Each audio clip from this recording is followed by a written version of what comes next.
പരസ്യത്തിൽ മനം മയങ്ങി നമ്മൾ ചെന്ന് പെട്ടുപോയിട്ടുണ്ടെങ്കിൽ നമ്മളുടെ സമയവും ധനവും നഷ്ടമാകുക എന്നതായിരിക്കും. ആദ്യം മുതൽ, അതായത് +2 ബ്രാഞ്ചുകൾ തിരഞ്ഞെടുക്കുന്നത് മുതൽ നിങ്ങൾ ശ്രദ്ധിക്കേണ്ടതാണ്.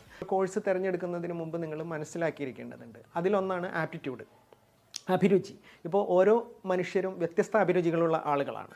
അതിനകത്ത് തന്നെ നമ്മുടെ മൾട്ടിപ്പിൾ ഇൻ്റലിജൻസ് എന്ന് പറയുന്ന ഹൊവാർഡ് ഗാർഡിനറുടെ വളരെ പ്രശസ്തമായ മൾട്ടിപ്പിൾ ഇൻ്റലിജൻസ് തിയറി ഉണ്ട്.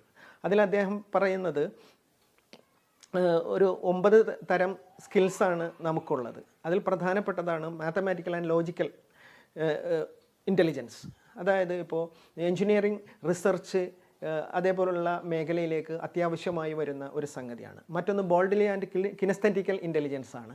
അതിൽ വരുന്നത് ഇപ്പോൾ കായികക്ഷമത ആവശ്യമായി വരുന്ന യൂണിഫോംഡ് കരിയർ അല്ലെങ്കിൽ യൂണിഫോംഡ് പ്രൊഫഷൻ, ഇതിലേക്ക് പോകാൻ നമുക്ക് നമ്മളുടെ ബോൾഡ്ലി ഫിസിക്കൽ ഫിറ്റ്നസ് വളരെ അത്യാവശ്യമായി വരുന്നതുണ്ട്. അതുപോലെ തന്നെയാണ് നമ്മളുടെ ലാംഗ്വേജ് ലിംഗ്വിസ്റ്റിക്കൽ ഇൻ്റലിജൻസ്. ഇപ്പോൾ അഭിഭാഷക ജോലി അല്ലെങ്കിൽ അതുപോലെ അധ്യാപക ജോലി, ഇത്തരം ജോലികൾക്ക് വേണ്ടതാണ് ലിംഗ്വിസ്റ്റിക് ഇൻ്റലിജൻസ്.